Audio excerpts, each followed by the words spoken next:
we inaugurated our Adikura hospital on a very unique date, 21/12/21, and interestingly, it was started by 21 doctors. અમે બધા અલગ અલગ જગ્યાએ practice કરતા હતા, but we all got together and made efforts to start this hospital.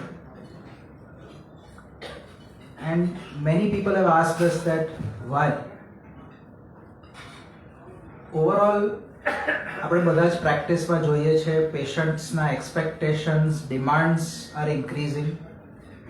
Government norms, right from NABH, biomedical waste, fire safety, labor laws, they are constantly increasing. Insurance companies and cashless companies भी આપણને બધાને ઘણી બધી રીતે અલગ track પર લઈ જશે. As I said, certain complicated diseases or complicated procedures and systems જેમાં because of maybe shifting from one place to another, ઘણીવાર aggressive patient attitudes નો અનુભવ આપણે બધાએ કર્યો હશે. And a very important point for most super specialty doctors is equipment need and upgradation. ઘણીવાર બધાનું surgery or interventions are lot dependent on technology.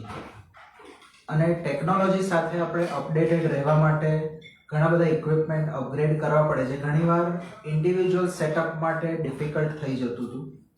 These are the basic principles which brought all of us together. There are number of multi-specialty hospitals in the city and they will keep increasing. Many of them are owned by businessmen or investor or corporate groups જ્યાં main aim હોય કે ભાઈ profit શું મળશે. અને sometimes when money alone is the driving force, the quality of care may take a back step.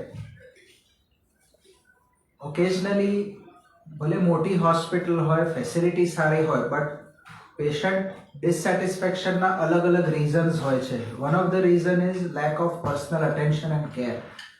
Sometimes વધારે મોટી hospital થવાથી પેશન્ટ સેટિસ્ફેક્શન દર વખતે સારું રહેશે એવું જરૂરી નથી. એન્ડ ડોક્ટર્સ માટે જે મેં કીધું ઇક્વિપમેન્ટ, તો ઓલ હોસ્પિટલ્સ વિલ આસ્ક કે આ ઇક્વિપમેન્ટ પરથી અમને રિટર્ન ઓન ઇન્વેસ્ટમેન્ટ શું મળશે. વધારે મળતું હોય તો જ આપણે ઇક્વિપમેન્ટ લાવીએ, ને તો અત્યારે રાહ જોવો.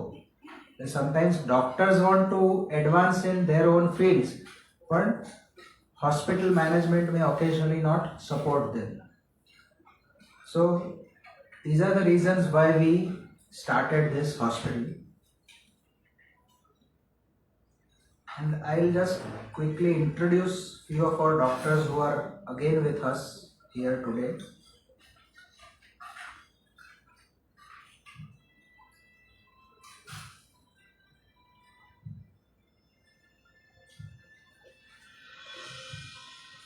Ours is a 150 bedded hospital.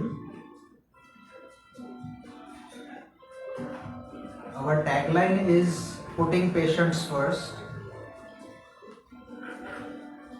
Out of 150 beds, we have 30 critical care ICU and CCU beds. We have 6 modular operation theatres, 3 endoscopy and bronchoscopy units. We are fortunate to have 2 state-of-the-art cath labs, a very well-run, spacious dialysis unit, and as I said, 21 experts at one place.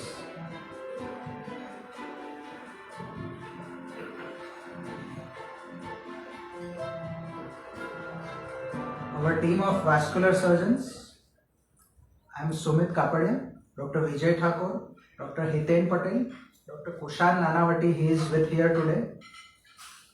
Our team of vascular surgery is one of the largest in Gujarat, and we all are fortunate that the amount of expertise that we all have been able to develop and the equipment which we currently have is a dream which many of our colleagues even in India are unable to get. Gastroenterology, Dr. Chirayu Choksi and Dr. Dhaval Dave. For laparoscopy and GI surgery, Dr. Pankaj Khandelwal. We have Dr. Ankur Tiwari, our GI surgeon, who is with her here today.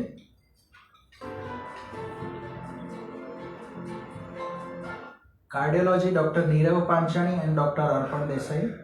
Dr. Neerav was to come, but he got stuck in a primary angioplasty, so he sent a message that he couldn't make it.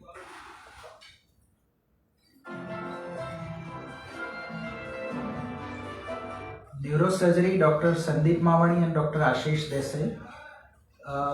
Sandeep does a lot of neuro interventions for acute stroke and intracranial aneurysms or coiling. So intervention neurology or neurosurgery is a very upcoming branch and very few people do it. Sandeep is one of the ones who does a maximum numbers in the city.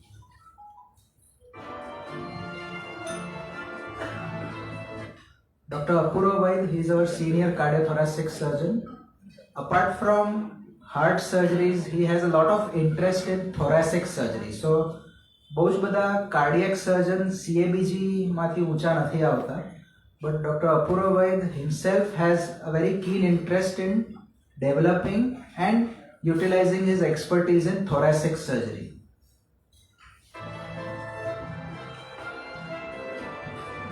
Dr. Raviraj is our full-time intensivist and partner. So he handles our entire critical care department. Some of you may have known him from his tenure at Rhythm Heart, but he is with Adicura now and he does a very wonderful job managing our ICU patients.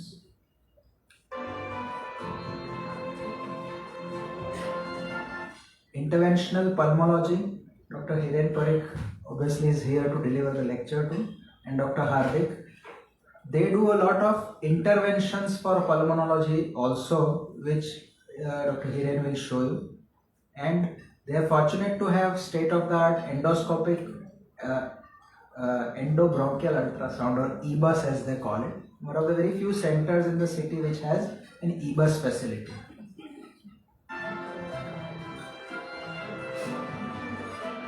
Nephrology, some of you met Dr. Dhaval Khetia today, so he heads our nephrology and dialysis unit. He was here, but it's his anniversary, so he had to leave. But he came and he met a few of our doctors.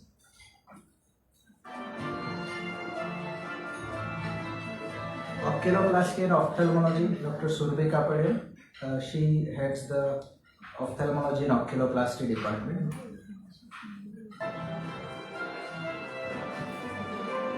Orthopedics, Dr. Vivek Parikh and Dr. Chirag Patel, both orthopedic surgeons. They focus on polytrauma, complex trauma. Chirag has a special interest in arthroscopy and sports injury apart from knee replacement. And he does a lot of work on shoulder problems as well.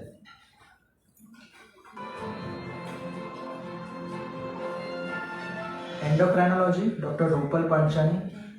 She is an endocrinologist who works with us at Adicura.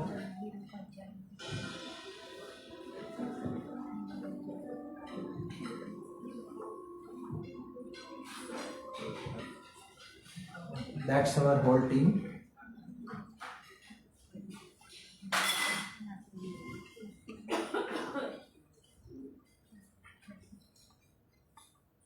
Now we will start with the academic part, hoping that the dinner has settled down.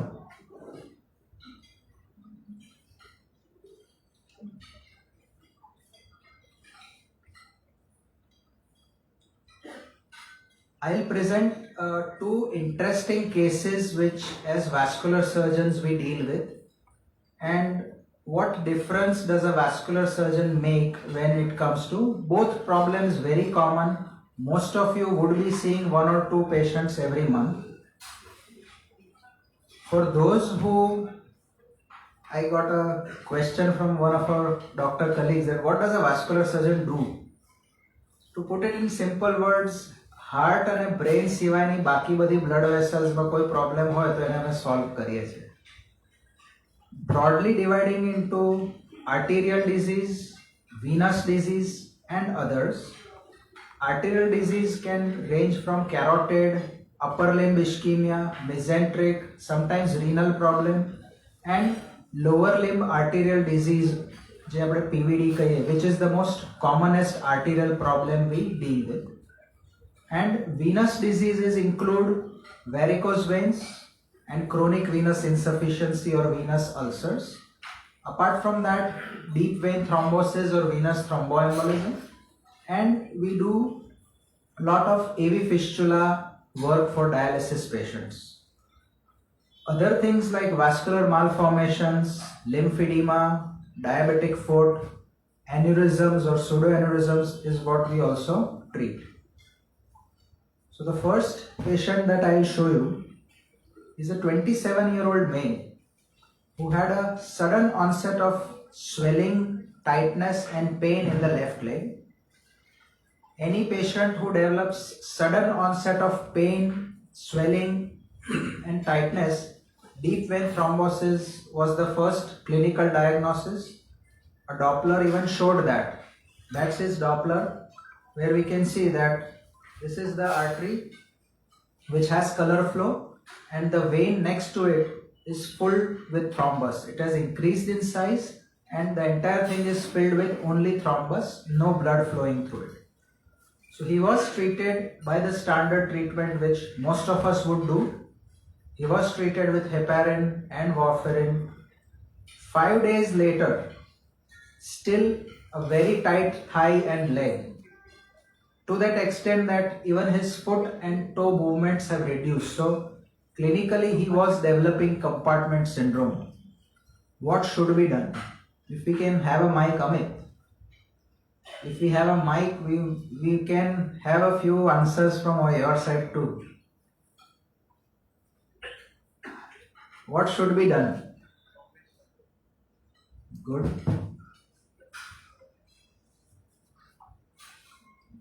This is a scenario which sometimes you all may have to face. So we learn from each other. Raise the finger if you want to answer.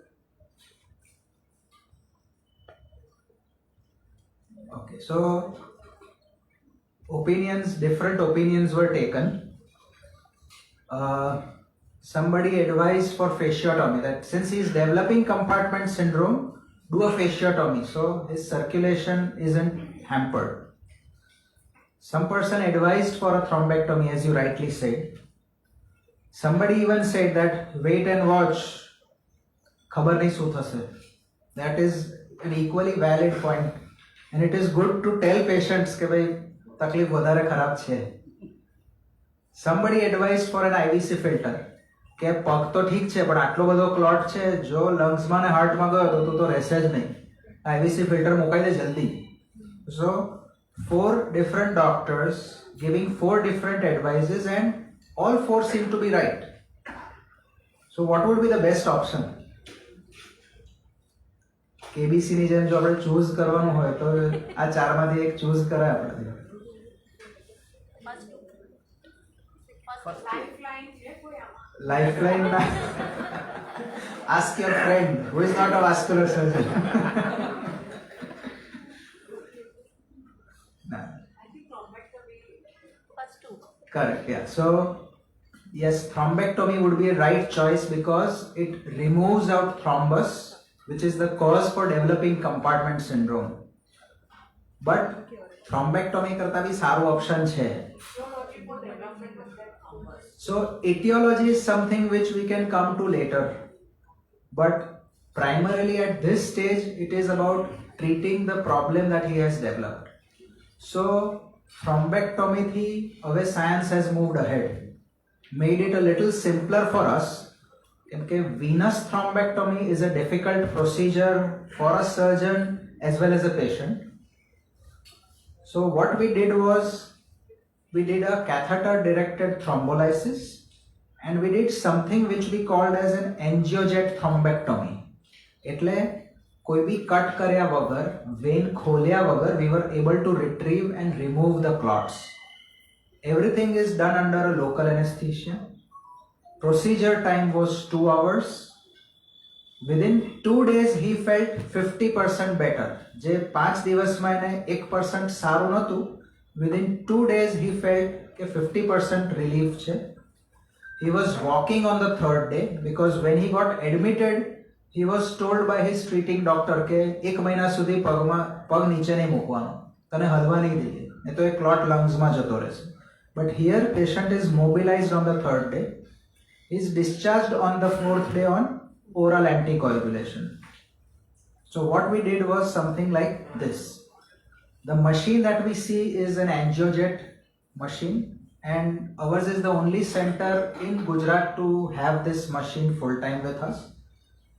And it works by a Venturi principle. So it gives very fast spray injection into the clots, જેનાથી clots આખા તૂટીને fragment થાય, and then it simultaneously sucks out. So it is a method of percutaneous thrombectomy. એટલે આખું cut કરીને ના ખોલવું પડે, એ ક્લોટ્સને remove કરી શકીએ.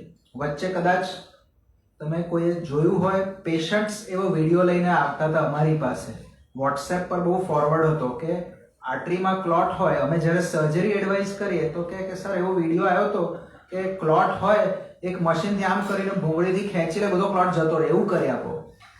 It is this machine. So this works in removing the clots. These are some of the clots which are seen.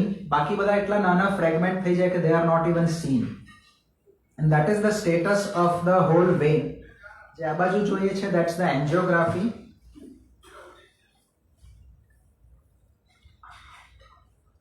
So the whole iliac vein till the IVC was blocked. Young patients are likely to have something called as a May-Thurner syndrome, which I'll show in the next slide.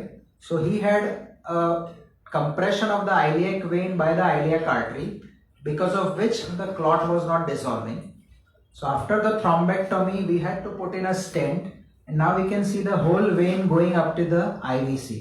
So this is the beauty of doing this procedure, and in just a matter of couple of hours we can see a significant difference.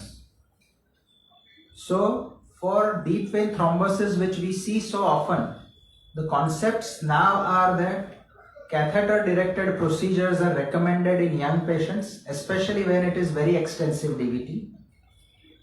It offers a more rapid and complete clearance of thrombus, because when we give heparin, it is an anticoagulant. It only prevents progression of or propagation of thrombus. But when you give a thrombolytic, that can lyse, disrupt and remove a thrombus. There are less chances of something called as a post-thrombotic syndrome. ઘણા બધા પેશન્ટને ડીવીટીના થયા પછી વર્ષો પછી પગ ફૂલેલા રહે, પગ કાળા થાય, અલ્સર્સ થાય, then it is a constant irritating process, પછી એ મટતું નથી. So post thrombotic syndrome na chances bhi ocha થાય if we are able to treat DVT in time. IVC filter is not very frequently indicated, although sometimes when we see that the thrombus is going up to the IVC and chances of embolism are there, we put a temporary retrieving filter. It stays in there for 3 or to 4 weeks, and then the filter is removed. And as I showed in this case, a May-Thurner syndrome sometimes may end up requiring a large stent into the iliac vein. A stent ni size around 1.5 centimeters high. So it's a large stent which has to be put into these veins. What are the chances of development of embolism? Afraid of that embolism. So we did a very large study when I was in Delhi that close to 40% of patients with DVT will have some evidence of pulmonary embolism. That is why the nomenclature has changed from DVT to venous thromboembolism, because clot નીચે થયો તો થોડો તો ઉપર જવાનો જ છે. So it is probability is as high as 40%. A massive PE or clinically significant PE may be around in 3%, and a fatal PE occurs in around 1% of patients with DVT. So the incidence of embolism sometimes આપણે થોડું over exaggerate બી કરીએ છીએ, but it is good to be careful and tell patients કે DVT છે તો pulmonary embolism નું risk છે. With this procedure, I'm asking. Okay, with this procedure the risk is fairly less. કેમ કે જ્યારે angiojet વગર કરાતું હતું ને so this risk is not so high as if we do without this angiojet, because earlier we have done a lot of cases wherein we put a large catheter into it and we do a suction thrombectomy. So એમાં clots na fragment મોટા આવતા હતા. With an angiojet it is literally pulverized into very small particles. So એમાંથી થોડા pulmonary માં circulation માં જાય તો બી massive PE નહીં થતું. And we also give thrombolytic through it. So some amount of clots, even if they go to the pulmonary circulation, they are lysed by this. So the chances of pulmonary embolism due to this procedure are also not very high. Where we put a preventive filter is if there is a free floating thrombus into the IVC, protruding into the IVC, they are the people who can have a more incidence of embolism. So where we put a selective filter. And that's the patient's photo, and in just a matter of 7 days we can see the whole leg, the thigh. He could not even straighten the leg because he was developing a tight compartment, the thigh, leg, foot, and within 7 days you cannot differentiate that which leg had DVT.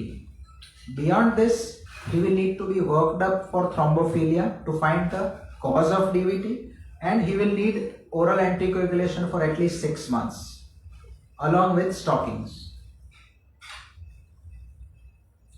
The second patient, another common problem that we see, and sometimes we fail to judge how severe it can become. So elderly, diabetic and hypertensive, and a doctor herself. She had pain on walking for 6 months but thought કે આ તો ઉંમર થવા માંડી છે. She developed foot pain and she consulted an orthopedic colleague who thought that maybe તમારો foot sprain થયું છે. So let us give it rest અને NSAIDs લો અને POP slab લગાવો, avoid weight bearing for a few days and you'll be fine. And she had pain but she didn't go to, being a doctor she said કે હવે fracture તો છે નહીં, fracture તો છે નહીં તો હવે એડમિટ થવાની જરૂર નથી, હું ઘરે રહું છું, દુખશે તો IV એનાલ્જેસિયા બી લઈ લઈશ. So sometimes doctor patients also can treat themselves well. So she kept on taking analgesics. 4th day suddenly she saw that my toes are turning black. આ શું છે? And everything was closed. So apart from the toes બીજું કંઈ દેખાતું નહોતું. Plaster remove કર્યું તો this is the condition of her feet. So હવે શું કરીએ? Next question. Wasn't she aware about her diabetic condition? Otherwise she would be definitely very much conscious about it. It's very common.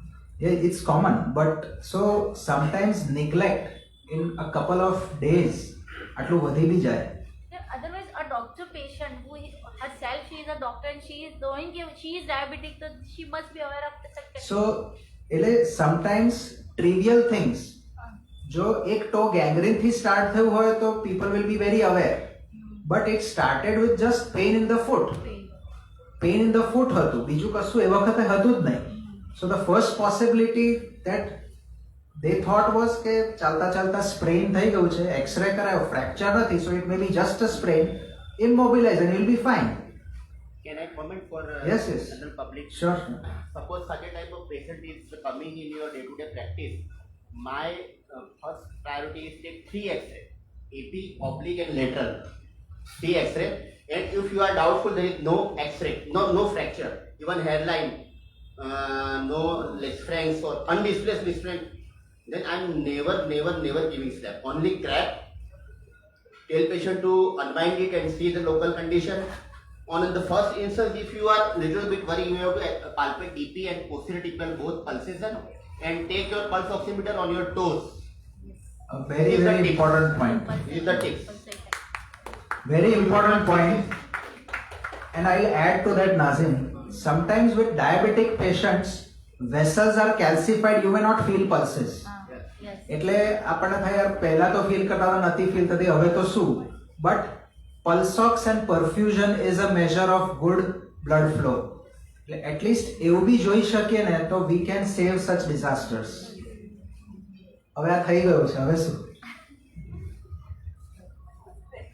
Vote next More options. diabetic neuropathy as well. Correct The intensity of pain again won't be that much according to clinical symptoms. True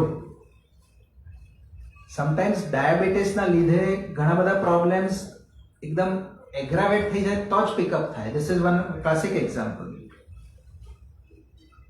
so what will be the best option okay now Or in your ના એ તો આ પતશે પછી તમે કહેશો આદિત્ય પણ એની પહેલા શું પહેલા તો વાસ્ક્યુલર સર્જન જ આવે ને. હા. ઓકે સો અગેન બધા patient including doctors take multiple opinions so one doctor advise કે ફૂટ તો ખરાબ છે ગો ફોર અ બિલોની સરસ પ્રોસ્થેસિસ પહેરજો મેડમ સરસ થઈ જશે સમબડી સેડ કે આ આટલું ફૂટમાં છે પોપ્લિટેલ પલ્સ સારી નથી તો ગો ફોર એન અબવની એમ્પ્યુટેશન એટલે બિલોની પછી થોડા દિવસ પછી અબવની ના કરવું પડે somebody said કે હવે તો આપણા શહેરમાં થોડા વાસ્ક્યુલર સર્જન છે એકવાર બતાવી તો દો but a fourth person said vascular surgeon હવે બતાવી શું કરશો ગેંગ્રીન તો થઈ ગયું છે એ થયું હોત એ પહેલા યાદ કર્યા હોત તો સારું ને હવે તો થઈ ગયું છે હવે શું કરશો સો નાવ તમે શું સલાહ આપશો Sir, vascular surgeon should be considered vascular for surgeon. third. Good all of you get 100 out of 100 Obviously, yeah. Patient also chose that કેમ કે બીજા બધા કરતા એને લાગ્યું એકવાર બતાવો તો દે પછી એ ભલે આ ત્રણ બાકીના ઓપ્શનમાંથી કહેશે તો કઈ વાંધો નહીં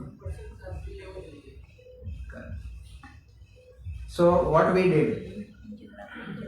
ડીડ હર એન્જિયોગ્રાફી અનફોર્ચ્યુનેટલી થોડું અમારું આમ સર્જન્સ છે પણ વિચારધારા થોડી પહેલા એવો કે કાપતા પહેલા બ્લડ ત્યાં પહોંચે છે એ તો જોઈ લો so we did angiography we did an angioplasty and her rest pain reduced because it was not infected. We said let us wait for the gangrene to demarcate. Now that blood flow is established, then she underwent a 4-foot amputation.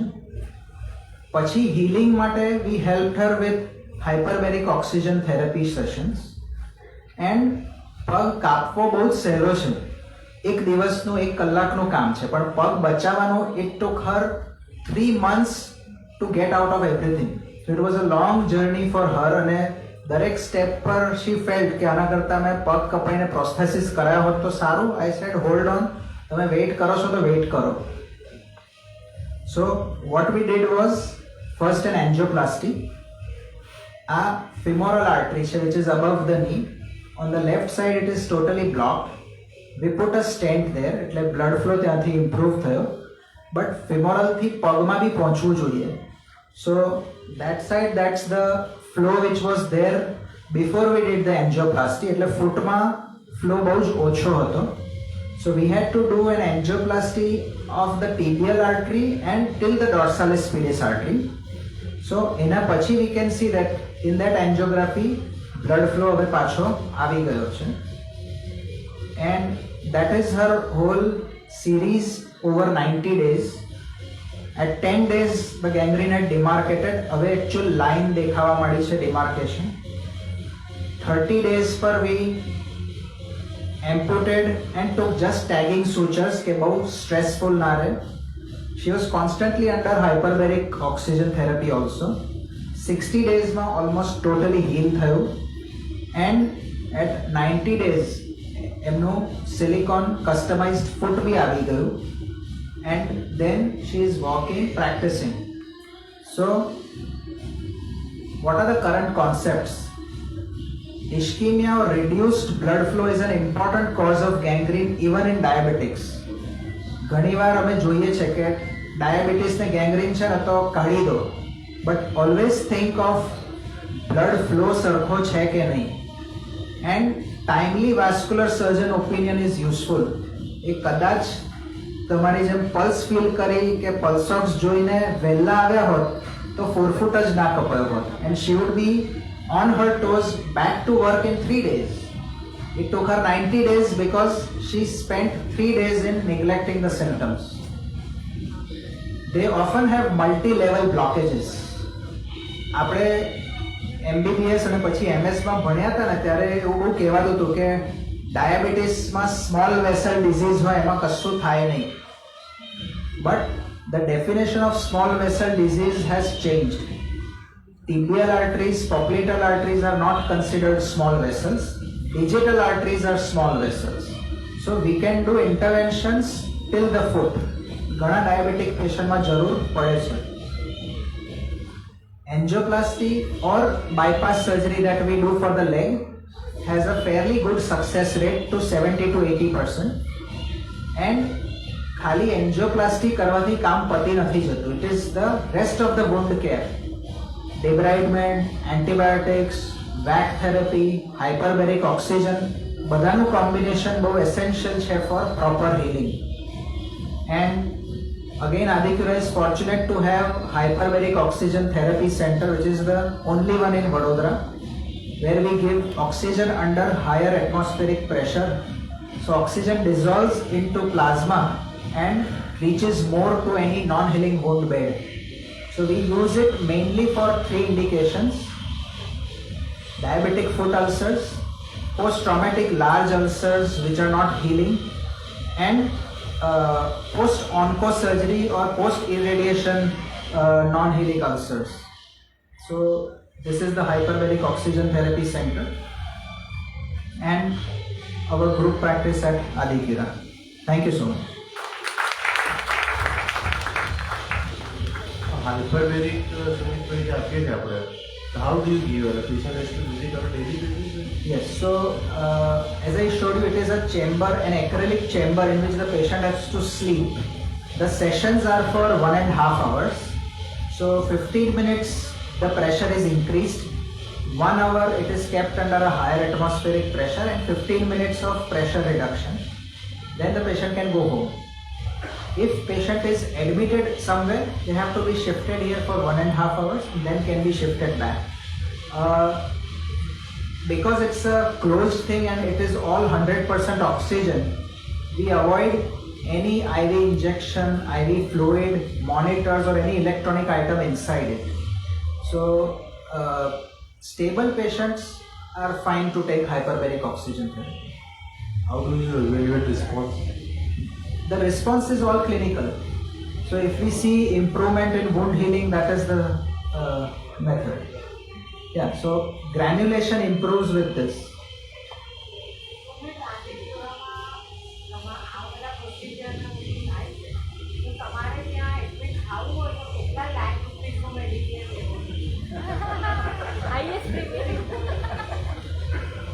એટલે very pertinent question. Procedure cost wise કહું ને તમને, તો if we compare with, if I'll talk of 2 things. One is about vascular and second I'll talk about other specialties also cost wise. So for vascular, same things that we do are majority being done at Bombay, Delhi, Bangalore or Hyderabad. So ત્યાંના કમ્પેરિઝનમાં અહીંયા 1/3 કોસ્ટમાં કામ થાય છે. If we compare the costs in terms of net amount of mediclaim જોવો તો very difficult to put a figure to it, કેમ કે it depends on what the condition is. 5 લાખમાં લઈ લેજો.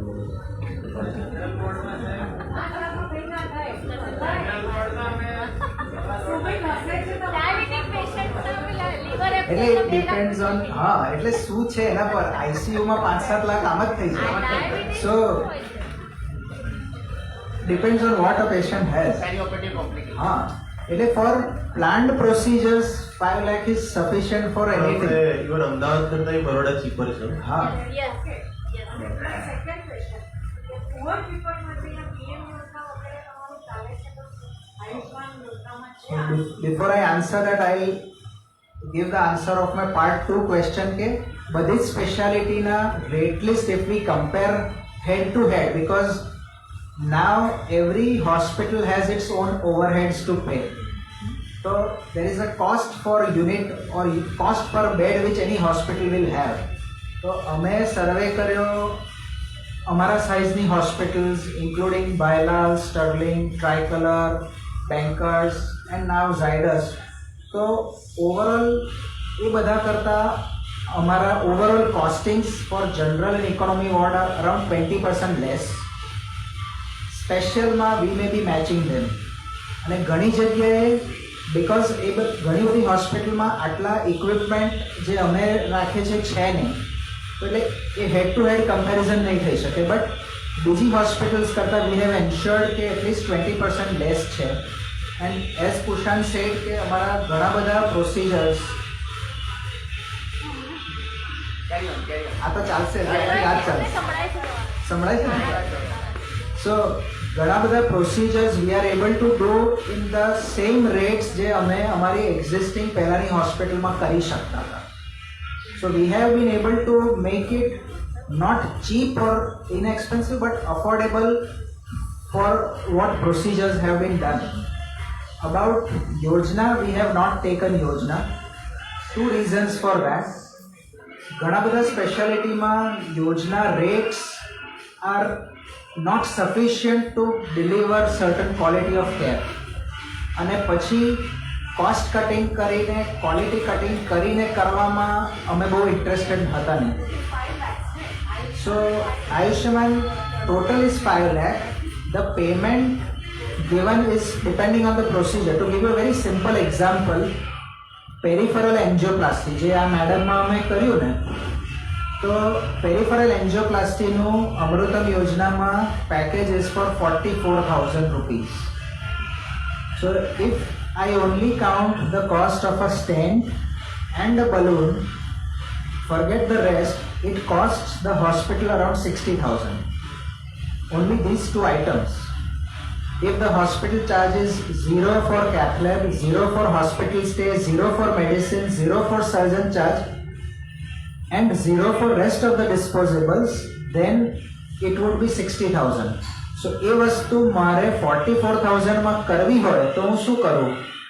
Easiest way is stent ના મૂકું. That is the easiest way and most practical way. હું stent ના મૂકું તો આ 90 daysમાં નહીં, એ 30 daysમાં પાછું ગેંગ્રીન થઈને અબવની પર આવે. સો લોટ ઓફ ટેકનિકાલિટીઝ ઇન્વોલ્વ, જે જ્યારે બી વેટ લિસ્ટ બને તો એ ઘણી ટેકનિકલ વસ્તુ નથી લેવાતી કન્સિડરેશનમાં. So we have stayed away from that. But rest assured કે જનરલ ને ઇકોનોમી વોર્ડમાં our rates will be at least 20% less than wherever else, even if we do it. Something about back therapy, one or two. So vacuum assisted closure or back therapy is a procedure જે large non-healing wounds or ulcers હોય, wherein they are so large કે સીધું skin graft ના થાય. So to help them granulate better so that a skin grafting can be done, we do have a procedure called as back therapy. It works by negative pressure wound therapy. So foam લગાવવામાં આવે and it is connected to a machine which applies continuous vacuum or suction. Because of that vacuum, the exudates or fluid from that is drained out, and with that stimulus, the granulation improves. But for vac therapy to be successful, blood flow has to be restored first. Only then vac therapy is useful. And we use vac therapy for many traumatic as well as ischemic wounds after revascularization. Sometimes we use a combination of vac with hyperbaric oxygen therapy.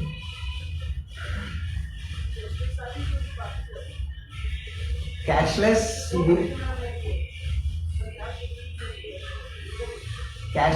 we are facing a lot of troubles. Two reasons for that. One is that the whole medical association currently is fighting against cashless companies. So most of us are aware of that, and that is one big roadblock which we are facing.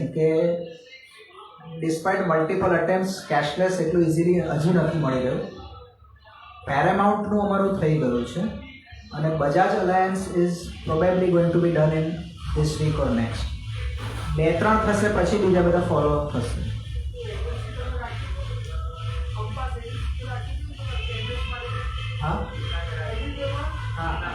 Yeah, so we have,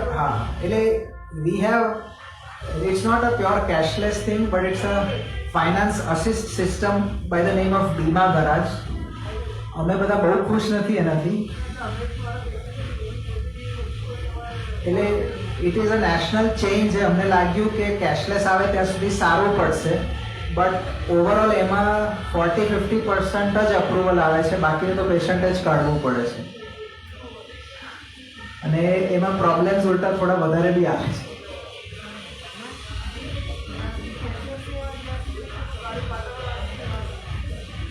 ગાડી તો દોડી રહી છે, પણ એટલે વાંધો નથી. પણ એટલે અત્યારે વી close to we say every month around 200 to 250 patients reimbursement માટે મોકલીએ છીએ. So what we have done now is all patients going for reimbursement we tell them ભાઈ તમે તમારી ઇન્સ્યોરન્સ કંપની તમારા એજન્ટ બધે કહો કે ભાઈ કેશલેસ લાવો, અમારે ટ્રીટમેન્ટ અહીંયા કરાવી છે પણ હજી કેશલેસ નથી થઈ ગયું. We are trying from multiple ends, but I think medical association with cashlessનું જે ચાલી રહ્યું છે ને, that is causing lot of delays. Thank you.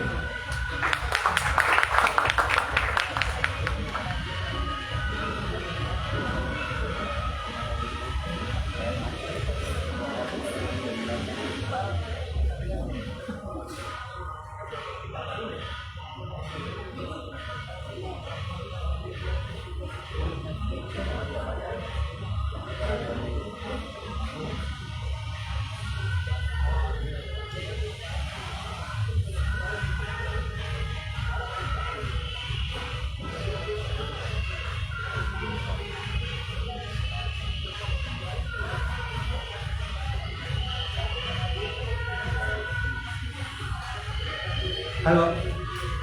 So after Chinese way. Light बंद नहीं करवानी.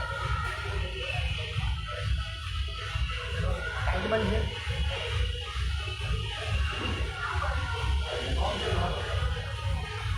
So after vascular surgery, we will discuss some interesting in respiratory medicine. So from surgical side, we will change over to few cases in medical side. Dr. Sumit Bhai has already given introduction. In pulmonology department, myself and my partner Dr. Hardik Sai is also there, and most of us have worked very hard during COVID period. So most of us come to know each other during COVID period. Sumit Bhai has already discussed that what facilities in vascular surgery department they have.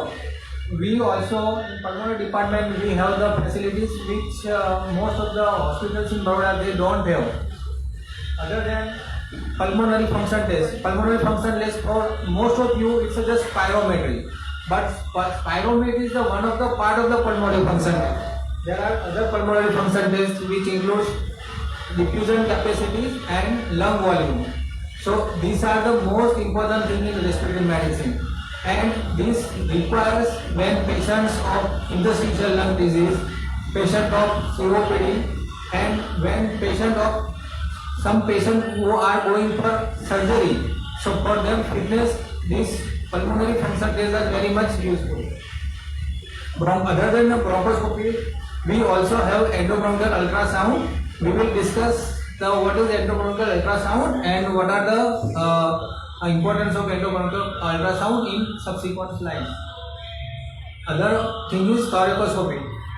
Thoracoscopy also it's very important in respiratory medicine. When I was doing my MBBS and when I was doing my residency, that time we were doing just pleural aspiration, closed pleural biopsy, doing pleural interstitial ICD insertion. But now the thoracoscopy is very much important because we all know that how the yield of pleural biopsy by doing that way. Then sleep studies also is important part of the pulmonary function test. Other thing is we are, as Dr. Sumit Bhai has already mentioned, that we are fortunate to have the backup of modular OTs and the backup of ICU. In pulmonology, there are so many procedures, so many interventions which requires the large ICU backup, good intensivist team, and the surgical side also vascular surgeon, thoracic surgeon, laparoscopic surgeon. So So we are fortunate to have the team of all the vascular surgeon, thoracic surgeon and laparoscopic surgeon. So that's why we have started doing so many of intervention procedures. Sooner we will start a skin prick test and allergen immunotherapy also probably in the next week. So this is the first case. 29-year female patients complain of shortness of breath since one day only. When she presented into the emergency department, her oxygen level was 90% on the room air, and she was put on empirical ATT 2 months ago based on chest X-ray. Her sputum examination was not done, and this is her X-ray and CT chest initially. So we can see that it looked like that some miliary opacities are there. So based on that, patient was put on ATT since last 2 months, but there was no improvement in her symptoms. There was no cough improvement, chest X-ray was not improved. Patient continues to have dyspnea on exertion in spite of ATT. So this is the X-ray in emergency. You can see patient has right-sided pneumothorax. So immediately intercostal chest tube was inserted in the right side. But then we have to evaluate that why the patient was not improving in spite of ATT, whether the tuberculosis was the right diagnosis or there is something else is there. So we did a CT chest. In earlier slide we have seen that patient has the right side pneumothorax. After ICD insertion, when we did a CT chest, it was also showing that patient also has the left side pneumothorax also. So this was looking literally odd, that why the patient developed bilateral pneumothorax in spite of ATT if patient is really have tuberculosis. And you can see there is the small cyst lesion is also there. This is the right side ICD, you can see, and left side there is a pneumothorax also there, and there are so many cysts in the lung. So we thought that we have to evaluate that thing. So this patient we did a thoracoscopy. Thoracoscopy, we know that the pleural biopsy is very much important, and we have to take the biopsy from visceral pleura as well as parietal pleura to know that why the patient developed spontaneous pneumothorax on bilateral side in spite of ATT. So to get a diagnosis as well as to confirm diagnosis and for therapeutic option also. Pleurodosis is very much important for patient with iatrogenic pneumothorax. So this is the video of thoracoscopy. This is the visceral pleura, this is the parietal pleura, and while doing the thing, we can see that there are some blebs or bullas are there. So this was the reason for spontaneous pneumothorax. There's bleb or bulla can present in multiple patients, not only in the male patient but in female patient also. So what we did a stapler of this bulla, and we did a pleurodesis of the lung by side, both the lateral. So when we did the pleurodesis, we confirmed that there is the patient. We did a biopsy also, and it was suggestive of lymphangiomyomatosis. Many patients have this rare lung disease, but the role of thoracoscopy is very much important. We have seen that many patients of undiagnosed pleural effusion, undiagnosed or recurrent pneumothorax were put on antituberculous medication empirically. In them, the medical thoracoscopy is really important.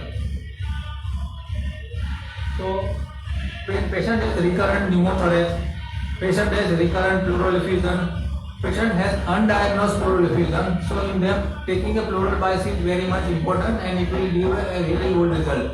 It is also important therapeutic perspective and parapneumonic effusion and empyema also, because while doing the thoracoscopy we can break the locula, and then there will be good improvement of locular infusion or empyema. So that's why the pleurodesis is very important.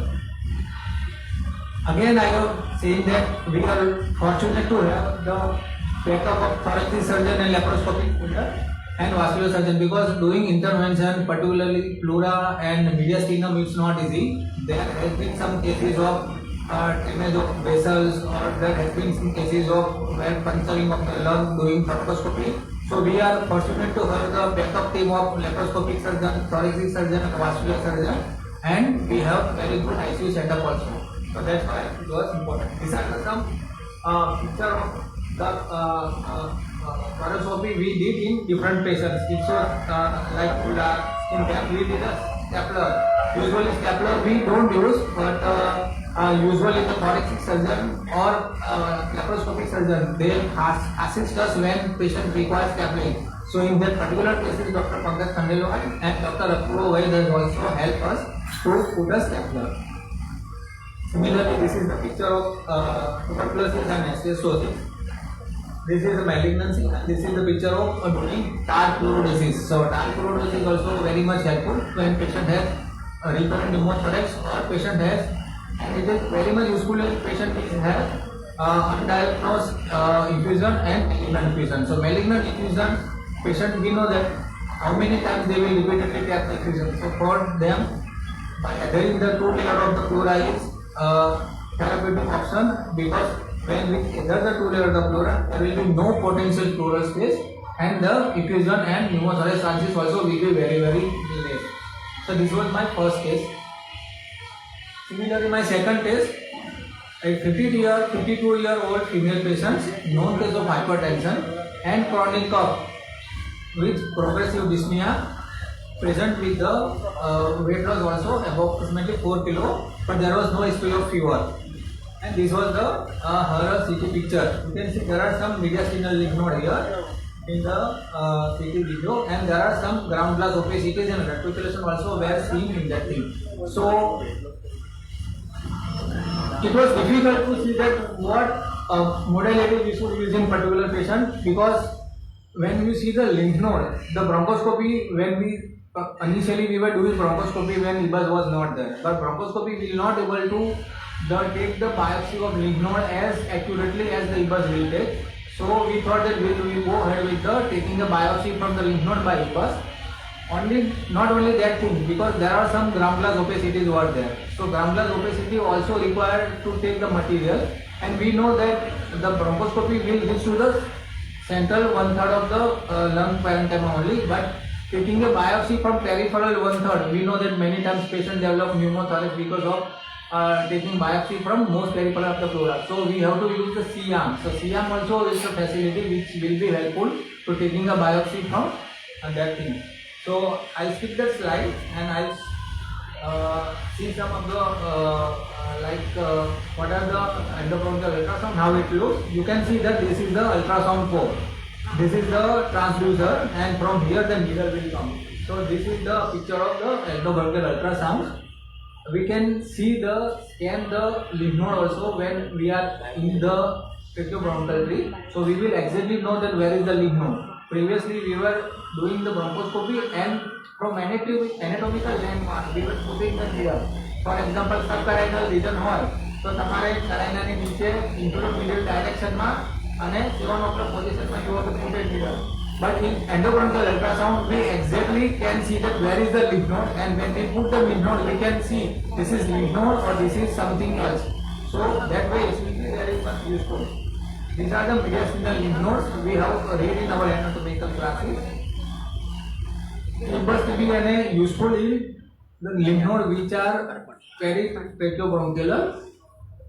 Station 1, 2, 3, 4, 7, 10 and 11. All these stations can be done by endobronchial ultrasound. Few lymph nodes which are paraesophageal lymph nodes, where the bronchus cannot be touched, but then we can do doing the lymph node biopsy by our gastroenterologist. So when the EBUS TBNA is not possible, we can do TBNA by endoscopic ultrasound, which our medical gastroenterologist will take place. So you can see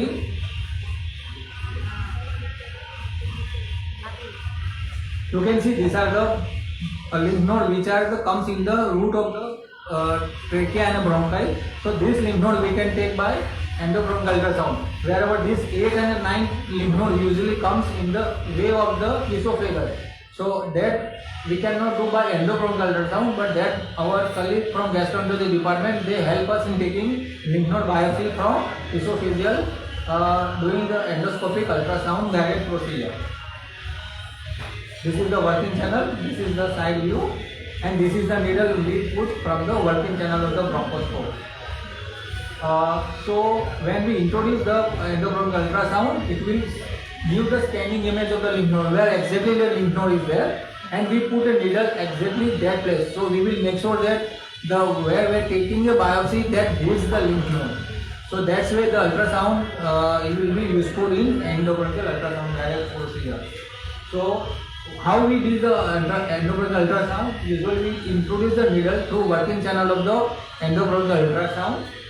This is the endoscopic view of the ultrasound. So from here we see that we have put the needle from endoscopic view, and the third view is the ultrasound view. So that also will be visible, and you can see this is the lymph node and this white color is the needle. So we make sure that the needle is in the correct position and it avoids the rupture, because we know that there are so many vascular structures in the mediastinum. So we have to make sure that we are not puncturing any of the blood vessels. So this endobronchial ultrasound will tell us this is the lymph node and this is not the vascular structure. We have the Doppler mode also available in endobronchial ultrasound.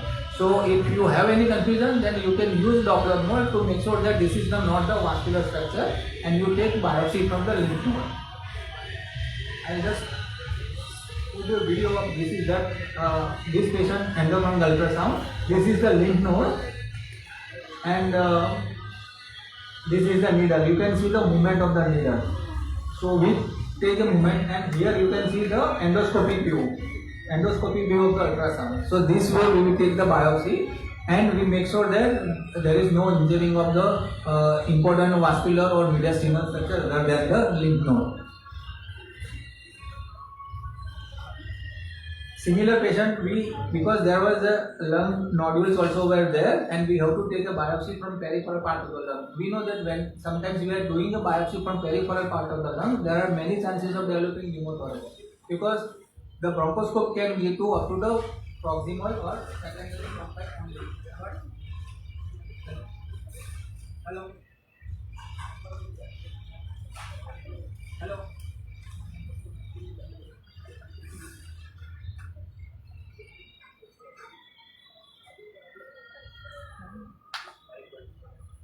Hello. Hello. Yeah. So we know that when we are doing a bronchoscopic biopsy, we can do only from central part. But when we go to the periphery, there are chances that you can hit the peripheral part of the pleura, and from there may not be any good lung tissue, and there are chances of developing a pneumothorax. So this patient, we use the CM. You can see that this is the bronchoscope, this is the biopsy forceps, and you can take the biopsy from approximately 1 to 2 centimeter from the parietal pleura, so that you will not touch any visceral parietal pleura, and you sure that there is no chances of development of pneumothorax.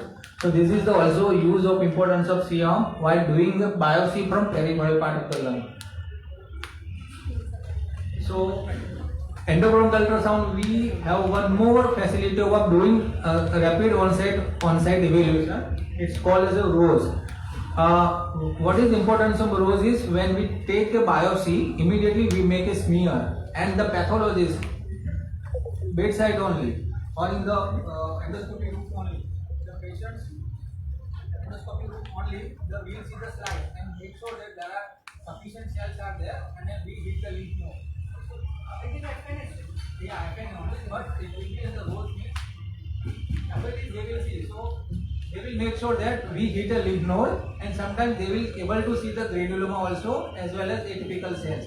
So once they tell us that you have really hit the lymph node and there are enough tissue, then we stop the taking further biopsy, and the subsequent days we will give the detailed reports of analysis, like whether it is a tuberculosis, sarcoidosis, or any malignancy. So that's why rapid on-site evaluation is very much important, and we are fortunate to have our pathologist Dr. Rudian, who is doing rapid on-site evaluation in almost all the patients of endobronchial ultrasound and endoscopic ultrasound.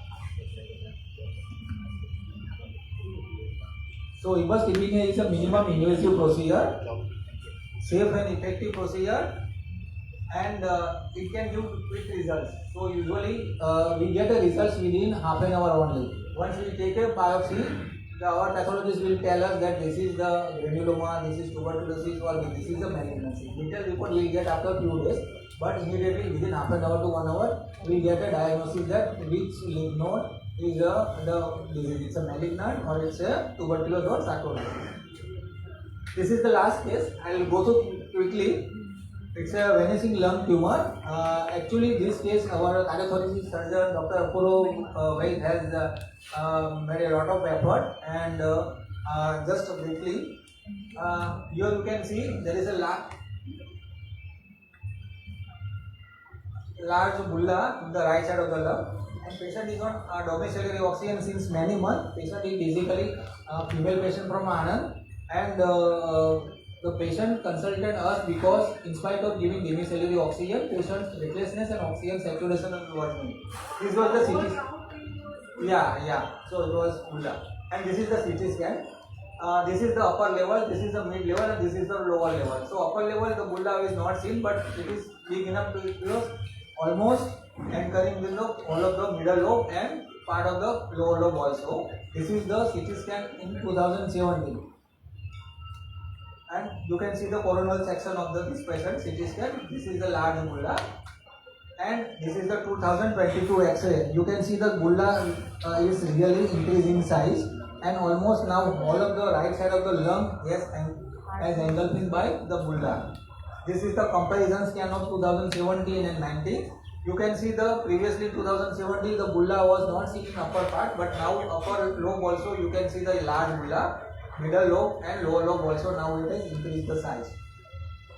So we did help of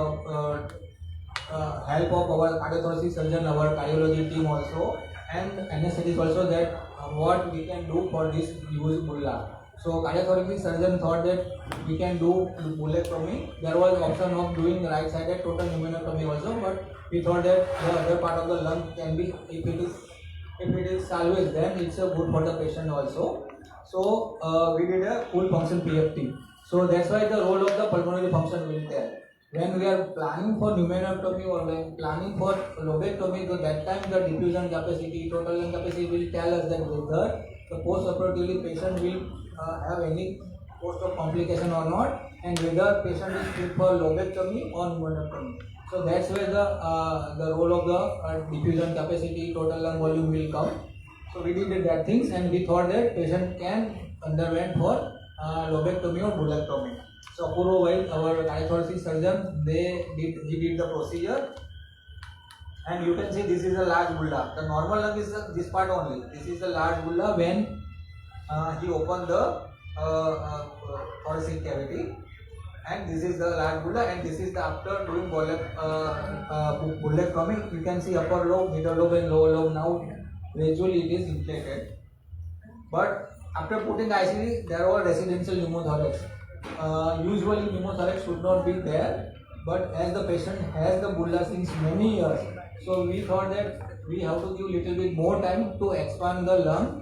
And there are, other than ICD, there are new now modules are available which will help to improve or to suction and then improve the pneumothorax. So we use the Synapy drain. Previously it was very difficult to get that drain. Now it's available in Baroda, and we use the Synapy drain, so it helps by taking the positive pressure. So gradually the residual lung was expanded and the patients went home without ICD, and now patient is off oxygen since last 3 months. So patient was on oxygen since last 5 months, last 5 years because of this bulla only, and now patient is absolutely fine, and after bullectomy the residual lung has expanded gradually, and now patient is off oxygen where patient was on oxygen since last 5 years. So this is the importance of doing multiple workup by pulmonologist, cardiothoracic surgeon, cardiology, intensivist. So that's why this Adigera hospital can help to our patients. So this is the picture. And so it was a teamwork of pulmonologist, cardiothoracic surgeon, post-operatively patient has infections, so Dr. Ravi Raj also has helped to improve the patients. Radiologist also, because whether the bulla was big enough, whether it was causing any compression or not. Sometimes we can see that vascular structure also it was compressed. Pathologist, anesthetist, medical officer, and everybody has helped to improve the patients. So there were these were my 3 cases of interesting cases in pulmonary department. So thank you very much. And if you anyone have any question or suggestion or any, Little question Yeah. regarding the sleep study, Yeah. polysomnography. Yeah. My mother had she was put on that sleep study. So I just wanted to ask is with so many probes whole and entire body like suicide bomber. So what is the reliability of that test of the how? ma'am, actually there are two different levels of polysomnography. Ideally, when polysomnography should be done, then it should include as many as leads is possible. Sometimes, usually in some countries or in India also, they are using just apnea